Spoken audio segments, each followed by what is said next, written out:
Hello everyone and welcome back to Warrior 865. We're doing something different this time around, combining November and December into one episode. That's right, Ava, and we're extremely excited to bring you this special holiday episode.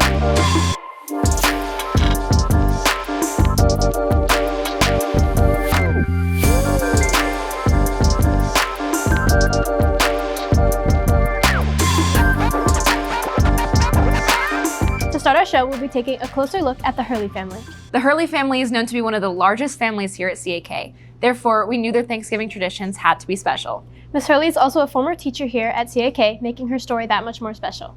Many of you may remember Miss Hurley as a Bible teacher here at CAK.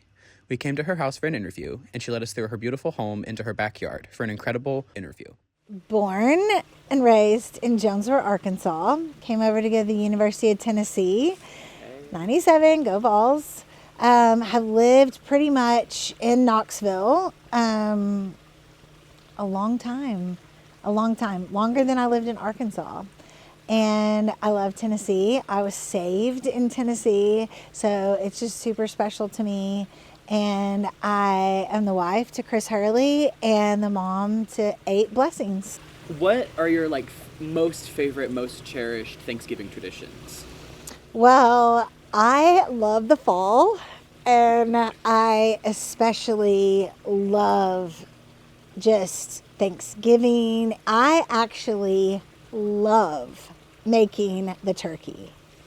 It is so simple. A lot of people don't know that, but yeah, I love making the turkey. I love the traditional Thanksgiving meal, and we had a really special time when we lived down in Louisiana, and our cousins, Chris's cousins, came over from Arkansas, and we had a giant outdoor table set up. The weather was beautiful, and just, I think one of the most treasured things to me, whether it's Thanksgiving or any time, is gathering everybody around the table. And I have a heart because I was only a child and didn't have those siblings and all that time, and people welcomed me into their families. And so I just feel like everybody has a seat at the table. I just want everybody to feel like they can pull up a chair and are welcome. So one of the sweetest things I think about, whether you're going to a new place or have been at an old place, if you've been a lifer, at CAK, is wanting to see that you have people that you can be real with and comfortable with, but also adding people that maybe think differently than you, that can also give you a different perspective. I know that it was such a huge gift when I first came to CAK to go and spend time with Miss Blyle.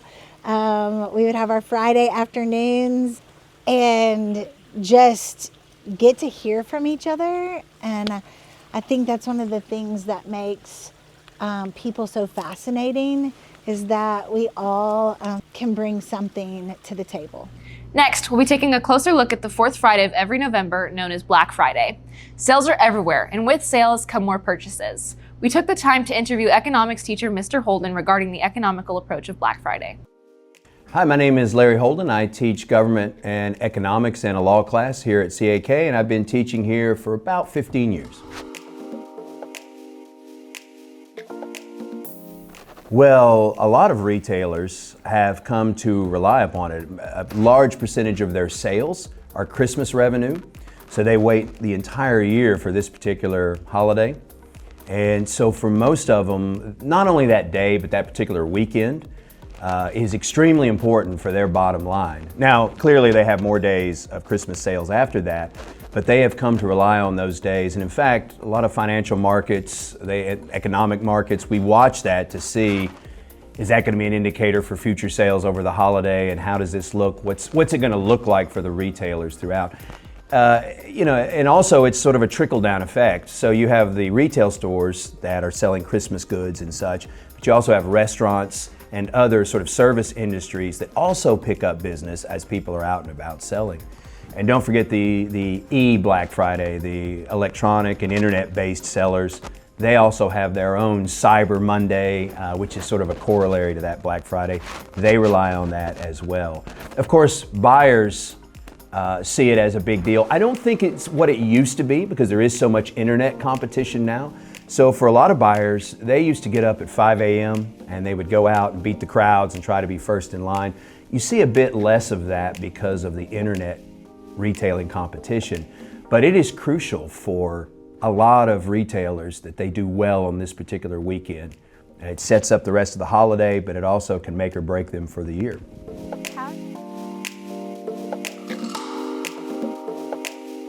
Well, I sort of alluded to that. It's sort of a precursor to the general holiday spending that lasts from really right before Thanksgiving all the way through Christmas Eve, really. And in that sense, Black Friday is sort of the green flag of the race. It's the kickoff, it's the start.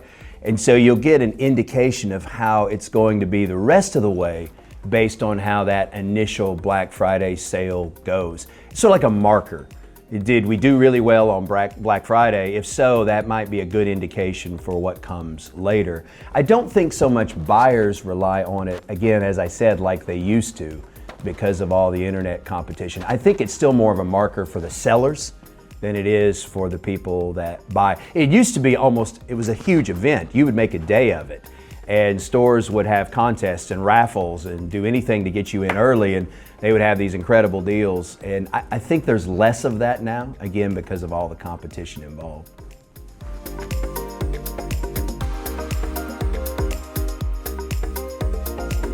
Well, for small businesses, of course, if you're focused on things that are going to be purchased largely at Christmas, or at least the volume is going to go way up at Christmas, for a small business, that can really make or break you. We all know the Targets and the Walmarts and the Costcos, they're going to survive through the holiday season. It's important for their bottom line, but I would think there are many small businesses that completely rely on these holiday sales, or if not completely, largely rely on these holiday sales for their success for the whole year, the smaller business. The larger corporations, again, it'll affect their bottom line to some extent, but they are so large and they have their fingers in so many pies and they have so much sale throughout the year that it's less significant in terms of the small business owner who might rely on this holiday sale, whether it's a restaurant, cafe, retail store, a niche store like a little toy store, or certainly a holiday type store like gift cards and decorations and stuff. Those small businesses could completely rely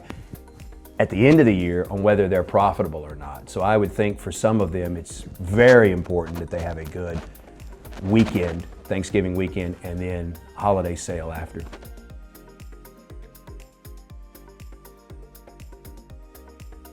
I don't have any data in front of me to actually say that, but again, as I've suggested before, I think it is an indicator comparing how we've done this particular Black Friday weekend as opposed to previous ones. I think it's an indicator of how sales may continue throughout the holiday season. It's a marker you can look to. Oh, Black Friday sales are up 10% this particular year. That is a good indication for what's to come the rest of the holiday season. If the economy's down and then Black Friday sales are down, for example, that could be an indication that overall holiday sales may be down. It may be an omen or a portent of things to come. And in that sense, I think it's significant in that way, that it could be sort of a push into better sales throughout the rest of the holiday. Now, again, I don't have data in front of me to prove that or verify that, but that would be my intuitive thinking, is that, yeah, I think it can be significant for the rest of the Christmas season. The Warrior Network has been hard at work this year to accomplish some great things. We had the opportunity to interview Mr. Sessoms, the digital media teacher and head of the Warrior Network, about these accomplishments. Here's what he had to say. Placing in general is so cool, but just winning first was like, wow, that's kind of neat. Like, we did something and it mattered and the judges liked it.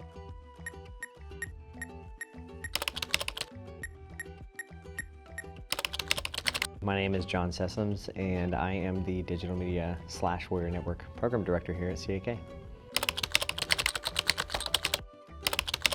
Oh, I got something kind of fun. I have a lot of favorite stories and packages that students have put over the past year onto our shows. But I think one of my favorite ones that has always be memorable to me is one that Matthias and Caleb put put together about Black History Month. I thought that was really good, and it was really well put together. It was relevant for the month and what we were talking about, and it was informative for the students to recognize these really historic figures, and it was really cool. I really liked that one. I think the thing I like the most about, and this applies to most of the stories that students put together, is just the research. The research put into it to find something that matters, you know? And students like making just fun videos all the time, which is great. You should have the time to do those kinds of things. But for students to make videos and content and packages and create stories that are not just relevant and relatable, but that actually have an impact is what really matters, I think. So for them to make something like that, I think that was good. And there's a lot of stuff that's made that people do that kind of stuff with, but I thought that one was really good too. No, the package I'm referring to did not win anything, no. But that doesn't matter. Like, it's okay. Like the stuff that the students make, I tell them, you don't have to try to, we're not here to just win. We're here to make good things, make good content. Winning is a bonus. So that wasn't designed or made to be a winning thing. But I do think that it was important for our students to see.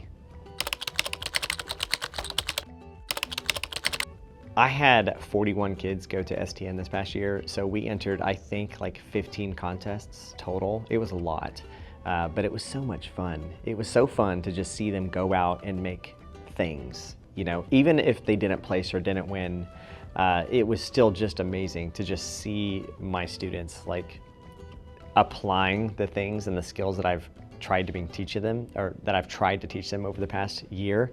So it was so much fun. And fortunately we did win a couple things, which was just really cool.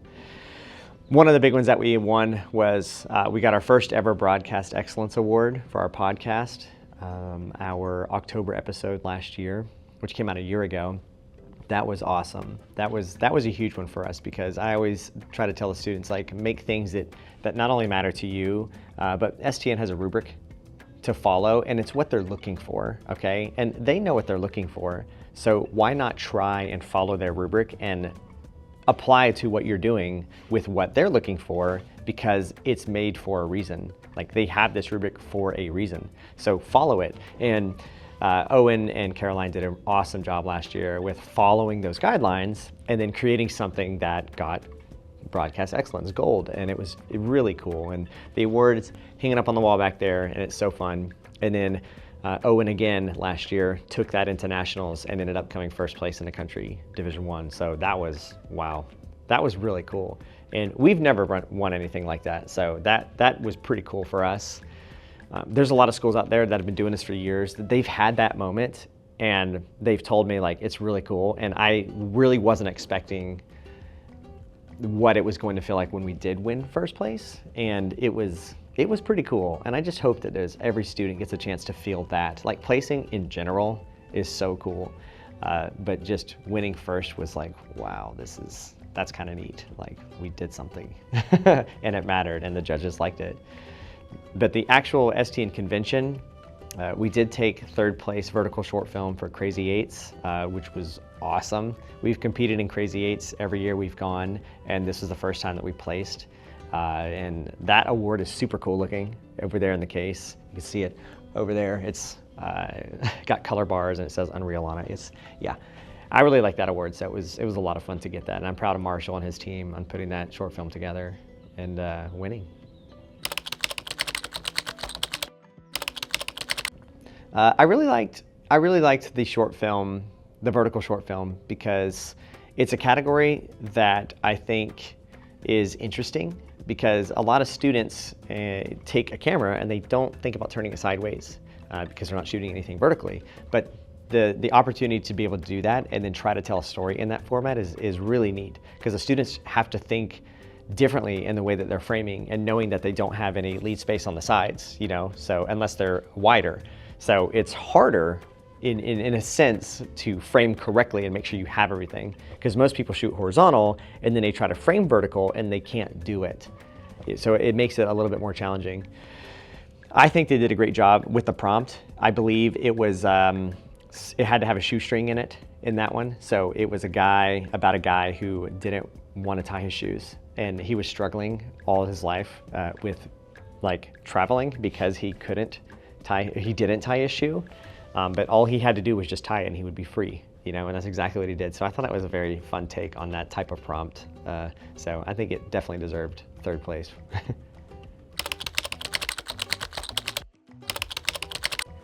If anything, one of, if not the most memorable moment for me for 2025 in my career here and doing STN was definitely the watch parties at the end of the contest days. Winning was great, competing was great, but coming together in a single hotel room with 56 people and watching what they made that day, that was the most memorable part for me that I think that's gonna stick with me forever, and I look forward to it. Just having the moment where everyone's made their things and they're ready to show it off, you know, and of course in their minds they're like, oh, we worked so hard on this, this is so much fun, I hope we win. But me, I'm just like, you guys finished, yay. Like, let's watch what you did. And you know, there's always gonna be things that they can improve on. None of the projects ever that that they compete in are gonna be perfect. But just coming together and then watching them and then seeing the parents watch their kids watch their films and just smiling, like that to me just meant more than everything else. Over winning, over broadcast excellence, over placing third in Crazy Eights, just being there together and just watching what they've made. That, I think, is one of the most lasting memories I'll have of STN in 2025. And I really look forward to doing it again in 2026 back in Tampa.